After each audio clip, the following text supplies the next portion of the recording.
ce samedi 29 mai, de 9h45 à 17h. En direct du Salon des livres Époque en ligne. Radio Toucan. Débat, rencontres, reportages. Avec des auteurs, des autrices et d'autres professionnels du livre. Sur Radio Toucan 91.9 FM et radio-toucan.fr. De nouveau retour sur le plateau avec Jordan Basnier et Philippe Clément en face de Thomas Flao. Bonjour Thomas Flao. Bonjour. Je laisse la parole du coup à Jordan qui est encore là d'ailleurs. Oui, toujours là avec vous auditrices et auditeurs. Alors on va vous emmener un peu loin de la Normandie, dans le sud, entre la Franche-Comté et le Jura, à la rencontre d'un auteur qui ose depuis quelques années poser des mots sur la classe ouvrière, celle qu'on entend rarement, ou justement au moment où les usines ferment, menacent de fermer et que des emplois sont menacés. Et je peux pas m'empêcher de faire un petit parallèle avec ce que nous avons vécu pas loin de Caen avec la Société métallurgique de Normandie. Thomas Flao, donc bonjour, bienvenue sur notre plateau. Bonjour. Vous êtes né à Montbéliard, vous êtes fils d'ouvrier, vous le revendiquez très clairement. Vous avez suivi des études de théâtre à Strasbourg, puis à l'Institut littéraire suisse. Et vous avez aussi cofondé récemment un collectif littéraire franco-suisse qui s'appelle Les Hétérotrophes. On y reviendra justement plutôt à la fin de cette intervention. Je précise à nos auditeurs que le livre dont nous allons parler là, c'est Les Nuits d'été, c'est votre deuxième roman sorti aux éditions de l'Olivier, mais vous avez écrit aussi un premier roman en 2017, Oswald, on y reviendra sûrement au cours de notre entretien. J'espère que j'ai rien oublié, je me suis pas trompé. Et je suis accompagné donc de Philippe Clément qui va m'accompagner sur cette interview. Bonjour Philippe. Bonjour Jordan. Alors justement, on va présenter Les Nuits d'été à nos auditeurs. C'est l'histoire donc de Thomas, Mehdi et Louise qui ont tous les trois un peu plus de 20 ans. Ils se connaissent depuis longtemps déjà, depuis leur enfance. Ils vivent dans un quartier ouvrier, les Verrières, près de Montbéliard, et c'est un terrain de jeu pour eux. L'été, ils s'y retrouvent, ils logent un petit peu chez les uns et chez les autres. Et justement, pas loin de là, il y a l'usine La Combe, de l'autre côté de la frontière en Suisse, qui est un peu le centre de la vie de ce territoire-là, puisque c'est une usine où il y a beaucoup de gens d'employés. Justement, une partie, les pères y ont trimé pendant plusieurs années, travailleurs de nuit, attirés par des salaires un peu plus élevés qu'en France. Thomas et Mehdi viennent d'y être engagés pour travailler juillet et août. Et quant à Louise, elle fait ses études supérieures à Besançon sur une thèse autour notamment des ouvriers frontaliers. Et l'histoire donc va raconter cet été qui ne va pas du tout se passer comme prévu. C'est le moins qu'on puisse dire. On va commencer par un extrait, si vous voulez bien nous lire. Alors, on est au tout début du roman et justement, je crois, si je ne me trompe pas, Thomas rentre dans l'usine pour la première fois. Exact. L'atelier C est moins une ligne qu'un damier. Des îlots de machines toutes identiques reliés entre eux par des allées. L'atelier ne correspond pas à l'idée que Thomas s'en était fait. Il s'était figuré une suite de postes placés le long d'une chaîne se déroulant sous le haut plafond d'un hangar. Une alternance de mouvements et d'arrêts, le fracas des tôles frappées. Mais cette usine-là a disparu depuis longtemps. Elle appartient à la vieille époque des syndicats et des grèves générales, celle de Chaplin. Thomas se penche sur la première machine que Romuald lui présente. Si elle existe, cette usine de films et de romans, c'est à l'intérieur des machines. Des centaines de pièces filent sur des courroies, des bras mécaniques les emboîtent, les soudent à une vitesse qui empêche de saisir l'ordre et la nature de ces opérations. La machine vit toute seule. Elle s'appelle Miranda, comme toutes les autres. Et tout en parlant, Romuald se dirige vers une autre unité, un écran digital devant lequel Mehdi s'active, prenant à peine le temps d'un coup d'œil crispé en direction de Thomas, un coup d'œil sans affect qui le gêne. Regarde, Miranda vient de cracher. Mehdi décharge un plateau de plastique noir rempli de pièces pareilles à celles que Romuald sort de sa poche, deux objets qu'il écarte l'un de l'autre et expose dans la paume de sa main comme des diamants. L'un serti de 2 minuscules rouleaux de cuivre et l'autre vierge. C'est ce qu'on fait, c'est des stators, 2 bobines de cuivre insérées sur un châssis en aluminium. Thomas Flao, qu'est-ce qui vous a conduit à l'écriture de ce roman ? Ben, la vie, c'est con, mais c'est-à-dire que je suis enfant d'ouvrier, il faudrait définir ce que ça veut dire, on n'aura pas forcément le temps ici. En tout cas, on peut dire que je suis d'origine prolétaire. Ce qui fait que même lorsqu'on fait des études, on est obligé d'exercer un travail en faisant ces études généralement. Quand c'est possible de le faire, et sinon on va à la banque alimentaire, comme c'est le cas de beaucoup de gens aujourd'hui, un peu plus jeunes que moi. Mais quand je suis arrivé en Suisse pour étudier, j'ai travaillé pendant un temps dans une usine du Jura bernois de nuit, voilà, comme le personnage de mon livre qui s'appelle Thomas, et c'est pas un hasard. Voilà, donc j'ai commencé finalement. Alors bien sûr, j'avais l'écriture qui me trottait dans un coin de la tête à ce moment-là. J'étais arrivé en école d'art, c'était pas pour rien. Mais j'avais pas le roman particulièrement qui me tournait en tête, parce que j'avais fait des études de théâtre, et puis je me voyais là parce que j'avais tenté d'être acteur. Ça a été un échec complet, parce que j'ai éventuellement une voix parfois, mais j'ai certainement pas de corps, jamais. Je suis très mauvais acteur. Et donc voilà, je me disais, je vais écrire du théâtre, de la poésie, je sais pas trop, quoi. Je me tâtais, j'avais 21 ans, c'était pas vieux quand même. Et j'ai commencé finalement à écrire de façon assidue. Et je dirais que l'écriture est rentrée dans ma vie de façon quotidienne. Comme se nourrir quasiment au moment de ce travail en usine, puisque je tenais un carnet qui n'était pas un carnet d'écrivain d'une certaine façon, qui n'était ni un carnet d'ethnographe, qui était simplement une sorte de journal qui me permettait de me sortir de l'aliénation, pardon. Quand je revenais le matin, à 7h du mat, je revenais en stop chez moi, parce que j'ai pas le MIPER, quoi, j'ai pas le permis, donc pour le coup, il fallait bien que je rentre chez moi. Et donc je revenais en stop, et le matin, je passais 1 heure à écrire la nuit, en me disant, ben voilà, je passais la nuit là-bas, je suis vraiment épuisé mentalement. Voilà, j'écris, je raconte ça, et je redeviens Thomas, je redeviens un homme, pour passer la journée, même si la journée c'est dormir. Voilà.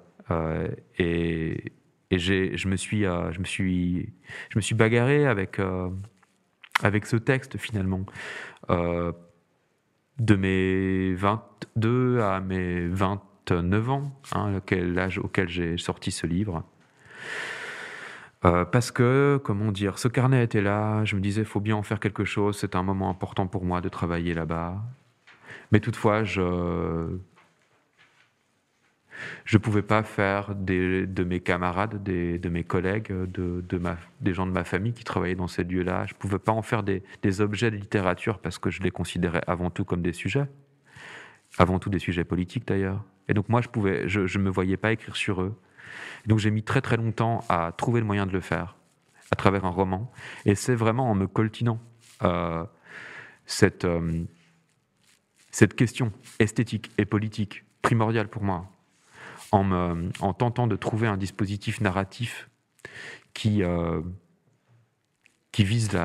touche une forme de justesse esthétique, voilà, que j'ai appris à écrire, je crois. Ouais. Et pourquoi justement raconter votre vie, ou en tout cas ce territoire sur lequel vous avez vécu? Vous aurez très bien pu faire le choix de raconter toute autre chose. Il y avait un besoin vraiment de raconter ce que vous avez vécu. Si je juge pas ça complètement impératif, complètement nécessaire, je n'écris pas. Je vois pas pourquoi j'ajouterais des petites histoires à toutes les petites histoires. Pourquoi j'ajouterais des fictions à toutes les fictions si je les considère pas comme nécessaires? Alors c'est important pour moi, mais ça, au fond, on s'en fout. Si c'était juste important pour moi, je pourrais simplement en parler à mon psy.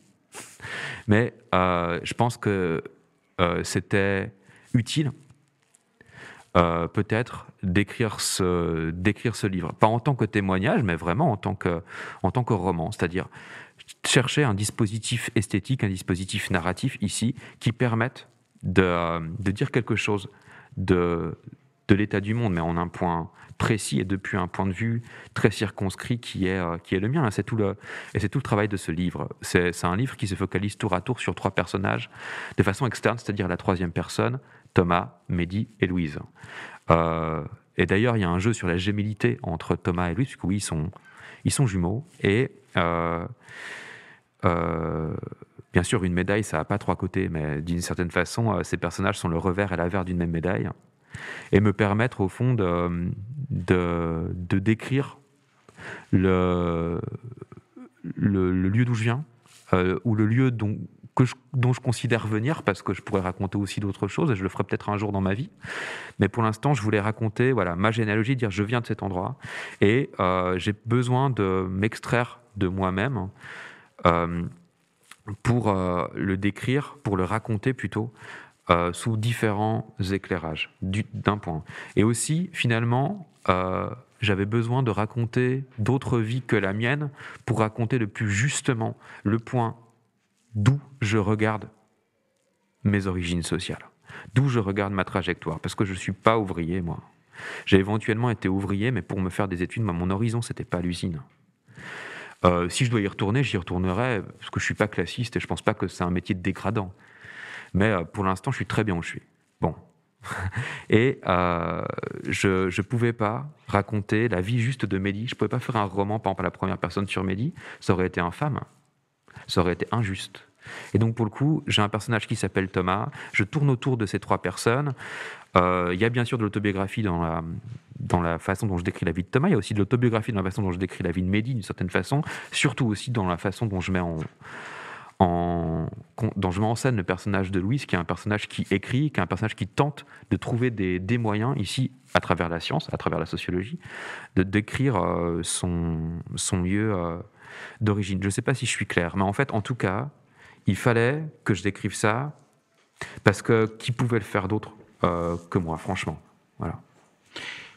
Oui, parce que le personnage de Louise en particulier, je vais citer un petit extrait, parce que on a Thomas dont vous avez parlé, on y reviendra peut-être tout à l'heure, mais Louise, à un moment, à la fin du livre, vous écrivez ceci: « Je suis né en 1991 à la maternité de Montbéliard, dans le Doubs. Ma vie a accompagné les changements de ce territoire, les mutations du travail ouvrier dans l'industrie locale, et ceci en 2 points intrinsèquement liés. La généralisation du travail intérimaire après les vagues de licenciements de la fin des années 1980 dans le pays de Montbéliard et l'augmentation des effectifs d'ouvriers frontaliers lors du rebond de l'industrie horlogère suisse après la crise du quartz. La présente communication aura pour objet le quartier dans lequel j'ai commencé une enquête depuis plusieurs mois. La sœur de Thomas, donc, fait des études de sociologie à l'université de Besançon.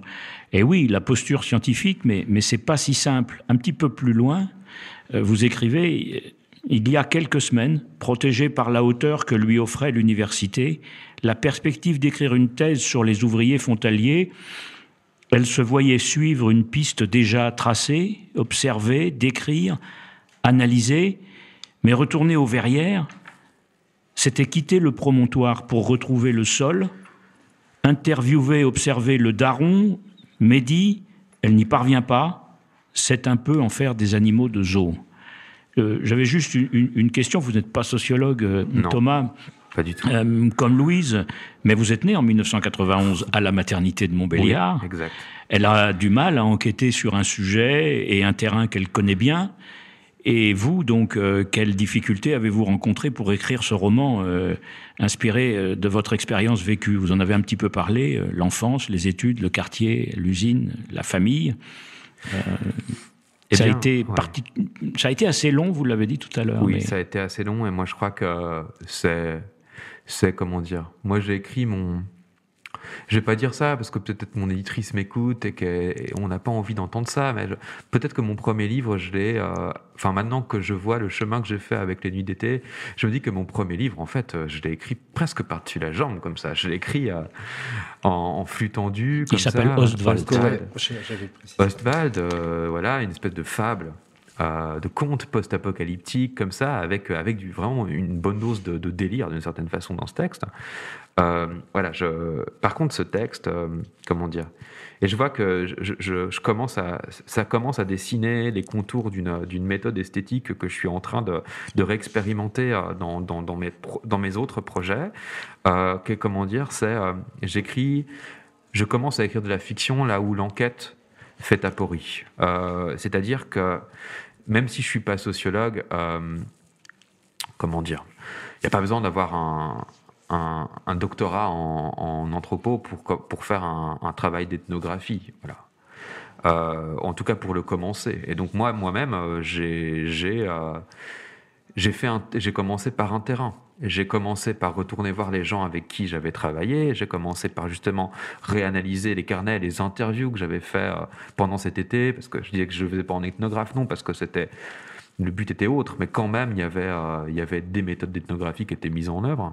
Et je savais bien que j'écrirais ni un travail d'anthropologie, ni une autobiographie sociologique. À la façon de Didier Ribon ou d'Annie Ernaux, qui est de toute façon un genre devenu tout à fait canonique dans la littérature française et tout à fait reconnu aujourd'hui. Je savais que j'écrirais une fiction, mais bon.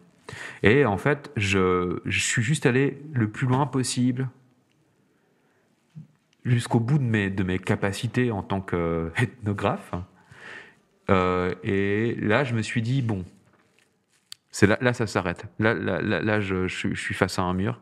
Et ben c'est là que la fiction peut m'offrir d'autres pistes. Et justement, ce que je racontais, raconter ma vie tout en racontant d'autres vies que la mienne, traiter de matériaux autobiographiques d'une façon qui ne soit pas celle de l'autofiction. Voilà, ce genre de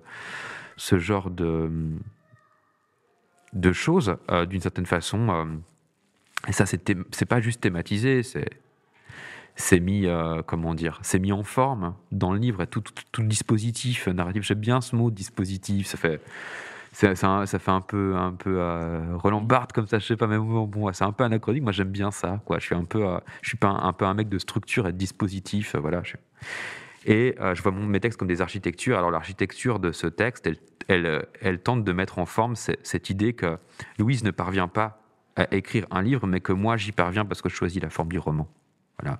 Après, je développe pas des principes scientifiques. C'est-à-dire, je ne pense pas que parce qu'on est proche de son sujet, on ne peut pas l'analyser en scientifique. Au contraire. Et moi, je pense que c'est une très belle chose que, par exemple, aujourd'hui des femmes ou des personnes racisées ou des personnes non valides en sociologie se mettent à s'approprier les thèmes qui sont très proches d'eux, parce que ça renouvelle la sociologie, et ça la renouvelle tellement bien qu'on s'aperçoit que les vieux mandarins, ils commencent un peu à flipper, parce qu'il y a des crises de légitimité. Bon, c'est peut-être blague à part, mais avant-hier, j'écoutais Nathalie Heinisch sur France Inter, je me dis, mais comment est-ce qu'on peut raconter autant de conneries à la minute, quoi. Donc voilà. Mais dispositif narratif pour rendre justice et rendre justesse. Oui. C'était ça votre difficulté. Surtout en fait. rendre justesse, puisque c'est le rôle du roman de viser la justesse, je crois. C'est le rôle de la littérature.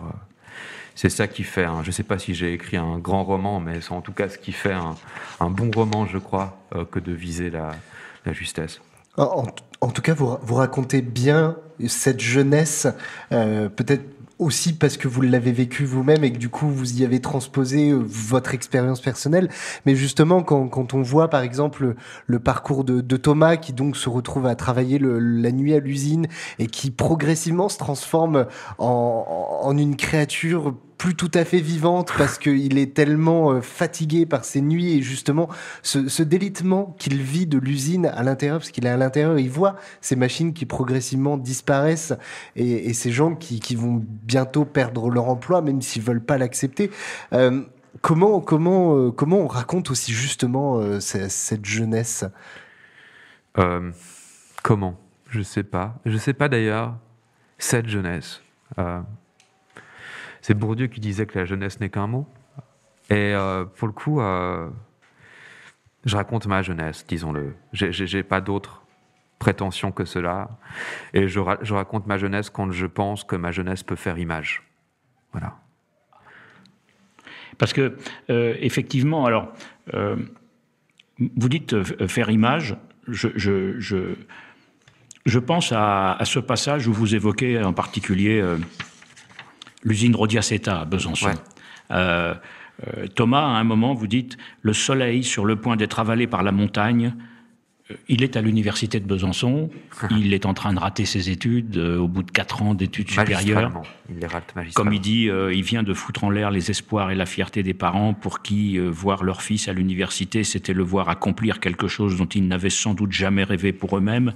Bientôt, il faudra leur apprendre les yeux dans les yeux qu'il a merdé, qu'il a menti en disant pendant 4 ans que tout allait bien. Un peu plus loin, le soleil sur le point d'être avalé par la montagne couvre de lueurs dorées les ruines de l'usine Rodiaceta. C'est le premier d'une longue suite de soirs qui sont pour Thomas des matins. L'usine Rodiaceta, c'est un sacré emblème, c'est un sacré souvenir dans l'histoire de la classe ouvrière franc-comtoise. Effectivement, ça a donné lieu aussi à des travaux cinématographiques à la fin des années 60. Dans votre façon de construire votre roman, on a parfois, vraiment, entre ces différentes séquences assez courtes, l'impression d'un montage parallèle. Mehdi, Louise, Thomas, Mehdi, Thomas, Mehdi tout seul, Thomas, Mehdi avec ses collègues ouvriers. On a des séquences comme ça extrêmement bien rythmées dans un espèce de montage parallèle qui devient à un certain moment un montage alterné. Exact. Est-ce que le cinéma, je crois, a quelque chose à voir avec votre univers de création ? Oui, parfaitement. Et autant comment dire, intimement que théoriquement, j'ai pas fini d'essayer de comprendre comment.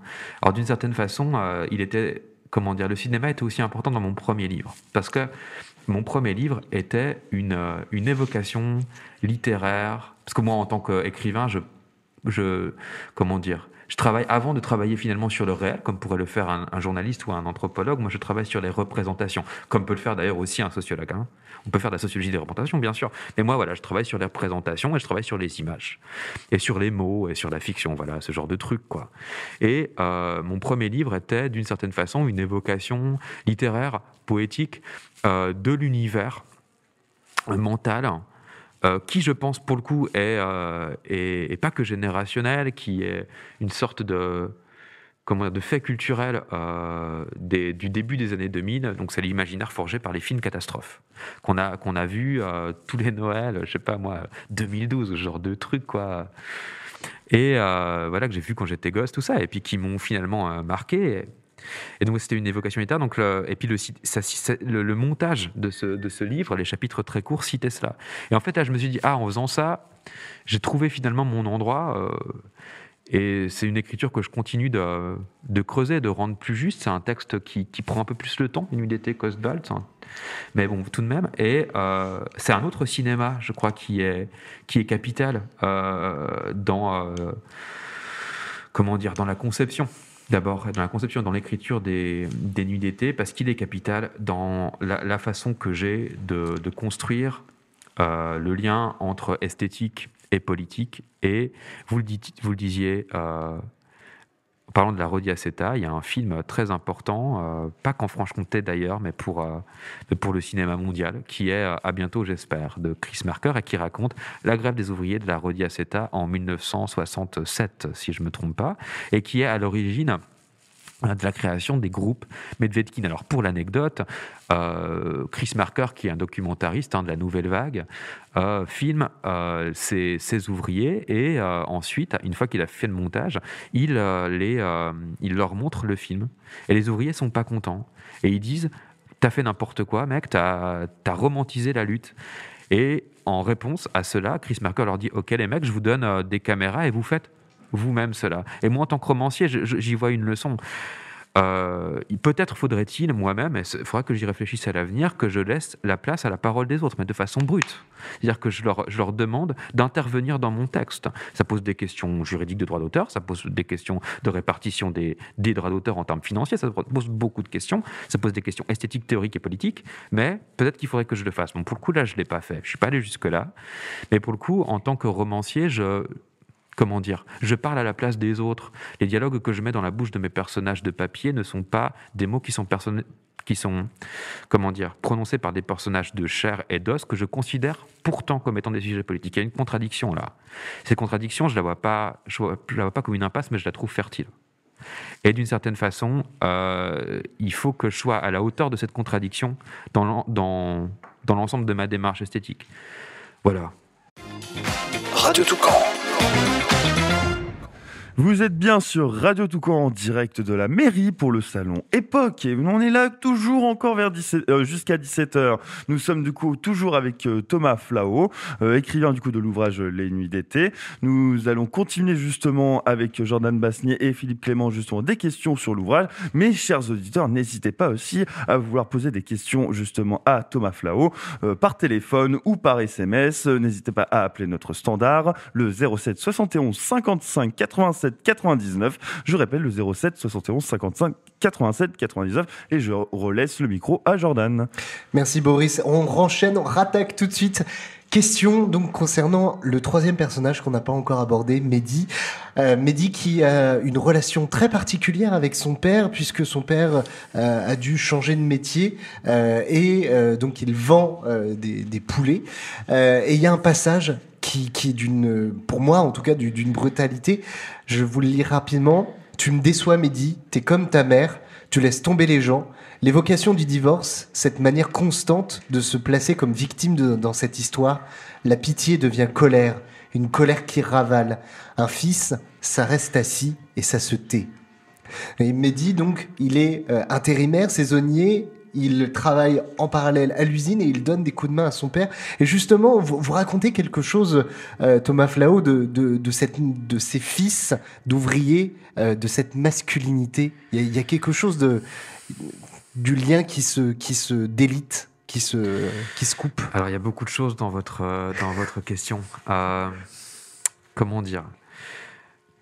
La question du silence. Moi, c'est une question qui traverse tous mes livres. Et on écrit aussi, vous savez, moi j'ai une très bonne copine qui s'appelle Sophie Divry, elle dit bon, on est des gens assez simples, les auteurs, quand il y a un truc qu'on comprend pas, on tourne autour en écrivant des livres en fait. Hein. Donc moi, cette histoire-là, je tourne autour et je tournerai encore longtemps autour. C'est quoi la famille ? C'est quoi le silence ? C'est quoi le dialogue ? Voilà. Alors ça, je ne saurais pas y répondre particulièrement. Je pense qu'il y a alors pour parler de génération, peut-être, il y a une forme d'idée que c'est pas en bavassant, que c'est pas en bavardant qu'on va résoudre les problèmes. Hein. Chez mon papa, chez tous les papas des potes. Par contre, c'est clair qu'on est des enfants plus bavards. Hein. Des fois, j'aimerais bien parler un peu moins. Donc voilà, ça c'est con, mais ça c'est quelque chose que est vraiment dans mon histoire et c'est aussi le silence, c'est aussi la force de nos pères. C'est aussi leur faiblesse d'ailleurs, mais c'est aussi leur force. Moi, je sais. Voilà, je veux en parler finalement. Mais la question de la masculinité, de ce qu'on pourrait aussi appeler aujourd'hui la masculinité toxique. Et moi, je pense que cette idée-là, elle rend pas non plus justice à toutes les expressions de la masculinité parce que ça essentialise la masculinité. Alors qu'en fait, en vérité, la masculinité lorsqu'on est fils de prof, c'est pas la même masculinité lorsqu'on est fils d'ouvrier. Elle implique pas les mêmes conduites. Elle implique pas les mêmes dangers. Elle implique pas la même toxicité pour soi-même et les autres. Et je voulais au fond faire un pas de côté par rapport à la façon dont on décrit la masculinité ouvrière, parce que moi je pense qu'on décrit la masculinité ouvrière d'une façon d'une façon masculiniste, en fait. C'est-à-dire que on représente les ouvriers comme un danger, et aussi comme un danger sexuel, d'une certaine façon. Et là, il y a aussi une vision raciste dans la façon dont, médiatiquement, est décrite la masculinité des classes populaires. Ils sont racistes, ils sont sexistes, ils sont violeurs. Voilà, au fond, ce qu'on raconte sur les gens pauvres dans ce pays. Et moi, je voulais faire un petit décalage par rapport à ça. Je voulais décrire, au fond, la masculinité de Mehdi comme, comment dire, une masculinité dans tout ce qu'elle a de toxique pour lui-même. Elle le conduit à des comportements qu'on qualifierait à risque. Elle le conduit à trouver son salut dans la vitesse, dans la drogue. Bon, ça c'est mon cas et celui de mes amis. Hein. Mais c'est aussi une forme de masculinité tendre, dans la camaraderie masculine, qui s'exprime notamment avec Thomas. Mais c'est une masculinité qui n'écrase pas les femmes non plus. Et moi, je voulais au fond décrire des personnages imparfaits, mais lumineux et respectueux les uns des autres. Moi, j'y tenais. Parce qu'en fait, c'est pas une utopie, c'est l'adolescence dans les classes populaires telle que moi, je l'ai vécue. Hein. J'ai pas rencontré particulièrement de racisme ou de misogynie dans mon adolescence, je l'ai rencontré plus tard. Là, j'essentialise pas, hein, je suis pas populiste et je dis pas que les pauvres sont tous gentils.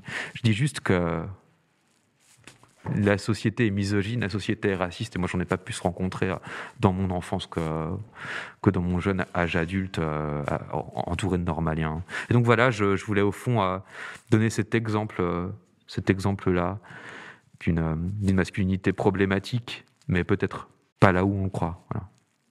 Il y a une belle histoire dans l'exemple de Mehdi. Mehdi et Louise se découvrent autrement. Ce sont des amis d'enfance et ils sont en train de se désirer et de s'aimer. Donc il y a un très beau passage en particulier où vous évoquez c'est pas si simple de passer du statut d'ami d'enfance à amant. Et là, il y a des passages où on voit la formidable sensibilité de Mehdi. Oui, je voulais aussi raconter une histoire d'amour singulière qui commence par la fin, finalement, et une histoire d'amour... une belle histoire d'amour. J'en avais besoin, en fait. À ce moment-là, j'avais envie de raconter une histoire d'amour transclasse aussi, qui soit pas teintée de mépris, mais qui soit pas non plus angélique. Dans ce roman, cette histoire d'amour rencontre des écueils, rencontre des problèmes. Et c'était une des grandes lumières que je poursuivais à l'intérieur de ce livre. Pour moi, c'est un livre de lumière et de chaleur, ce livre. Ça s'entend depuis le début, Thomas Flao, vous avez besoin des autres, vous vous nourrissez des autres pour raconter vos histoires. Justement, on va faire un lien avec le collectif Hétérotrophe que vous avez décidé de lancer en 2015. C'est un collectif d'écrivains qui co-signe des textes, des performances publiques, mais aussi des animations culturelles. Au fond, c'est de dire que l'écriture, elle est partagée. Non, elle l'est pas. L'écriture, elle n'est pas partagée du tout.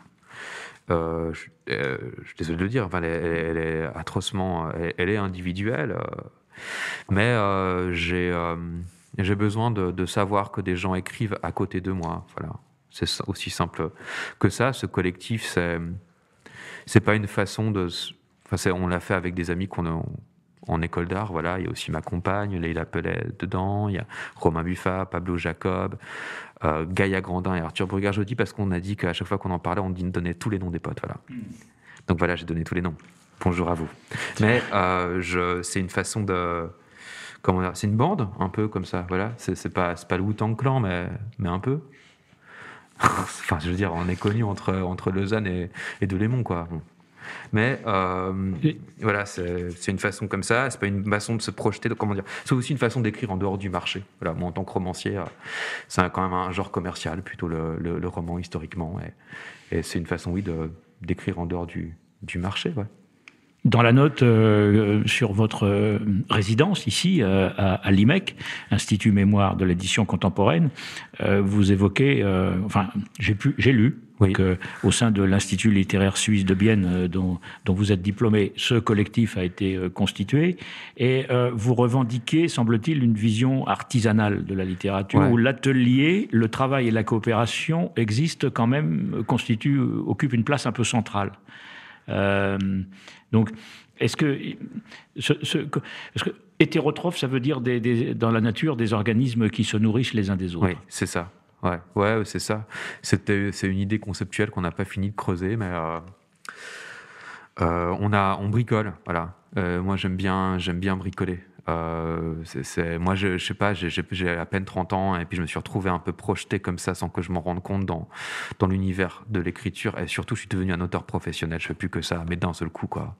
Et en fait je me suis retrouvé à me dire, est-ce que je suis encore dans la scène souterraine de la littérature entre les deux Jura, est-ce que c'est encore l'underground ou est-ce que c'est déjà autre chose?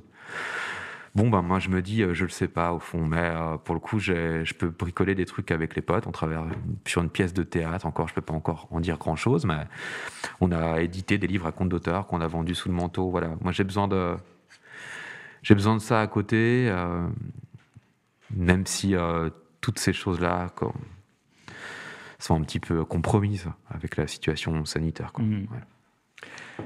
Et donc, vous êtes au sein de l'IMEC en résidence. Vous travaillez sur un projet qui s'intitule « Camille s'en va ». Une histoire de disparition, écrire sur les disparitions. Oui, sur les disparus volontaires, puisqu'il n'y a pas que Xavier Dupont de Ligonnès qui nous écoute sans doute, là, en ce moment, je pense, qui disparaissent. Il y a à peu près 10 000 personnes, c'est une enquête du Figaro, là, dernièrement, qui disparaissent volontairement dans la nature aujourd'hui, dans le monde qui est le nôtre et dont on pourrait considérer que le maillage est tellement serré qu'il n'y a plus aucune brèche pour disparaître et refaire sa vie, comme peut-être on pouvait le faire, je ne sais pas moi, en 1915, et refaire sa vie à 60 km de là. Vous voyez, ça, c'est plus possible. On le croit. Mais pourtant, la clandestinité est possible, et elle existe. C'est une question qui me taraude, sans doute aussi individuellement, parce que bon, il suffit d'allumer la radio pour avoir envie de disparaître ces derniers jours. La France, c'est invivable. J'en peux plus de ce pays, quoi. Et en quoi le fait d'être à l'IMEC vous aide à avancer sur ce projet-là? Vous y trouvez de la matière particulière? J'y trouve de la solitude. Ah, surtout de la solitude. Et en fait, je venais pour aussi... plonger dans les archives d'un auteur qui me tient beaucoup à cœur, qui s'appelle Édouard Levé, surtout sur son dernier livre qui s'appelle Suicide, et travailler au fond sur cette question de comment est-ce qu'on peut performer la disparition à travers la littérature, à travers l'écriture, parce que moi, au fond, la question se pose. Plutôt que d'écrire un livre sur les disparus, pourquoi est-ce que je disparais pas moi-même, hein? Non, mais je trouve que j'aime beaucoup ma compagne, et que j'aime beaucoup ma famille, j'ai pas envie de leur faire du mal, mais voilà, rien que ça, c'est une question importante. Et... je vous disais, la fiction, quand l'enquête fait aporie, mais aussi quand l'expérience fait aporie.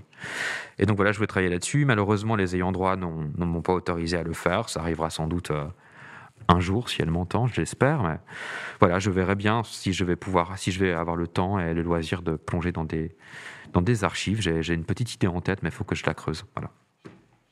Mais du coup, vous allez vous confronter à travers ces archives à d'autres écritures. C'est-à-dire que ce thème de la disparition a été travaillé dans la littérature, et l'IMEC est un bon endroit pour aller rencontrer les disparus, oui. les matières d'écriture, les archives, les manuscrits, etc. Ça veut dire que vous travaillez cette problématique en confrontant votre écriture à celle d'autres écrivains. Oui, comme je confronte mon écriture au réel. Voilà. L'archive, c'est un des terrains du possible d'enquête, voilà, de l'enquête et du réel, à partir dont peut se nourrir la fiction, je crois. Tout cela, j'ai pas encore pu expérimenter, justement pour des raisons juridiques, puisque je n'ai pas accès à ce fonds. Mais il y a un fond là qui me fait de l'œil, là, le fond Radiguet, là. Je crois que je vais aller y faire un tour. Ouais. Bon, eh bien, En tous les cas, on sent que entre le Ostwald, il faut dire peut-être à propos d'Ostwald que c'est un roman qui évoque aussi la situation du territoire de Belfort, en particulier entre le territoire de Belfort et Strasbourg, à la fois l'accident industriel, c'est-à-dire la disparition des emplois sur Alstom, et en même temps un accident industriel majeur qui est un accident nucléaire à la centrale de Fessenheim.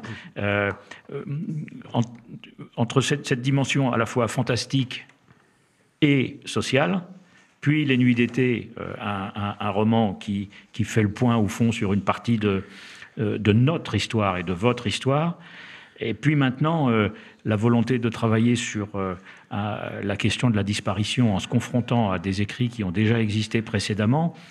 On voit se dessiner le parcours d'un écrivain qui veut fouiller à partir de son histoire, mais qui progressivement fouille la raison d'écrire. Ouais, et je vous assure, je l'attendais, ce moment où dans mon travail d'écrivain, je me sentirais commencer à devenir adulte, c'est-à-dire où je me sortirais des fantômes de mon enfance et de mon adolescence. C'est normal, hein, j'ai 30 ans et ça commence à devenir loin.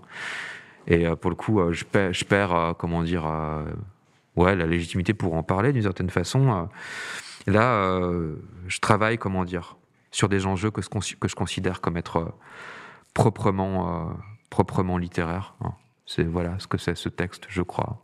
J'en dirai sans doute autre chose dans quelques années quand je l'aurai terminé, peut-être. Mais pour l'instant, c'est l'impression que j'ai, et je vous assure, c'est bien moins fatigant que mes précédents livres. Ouais.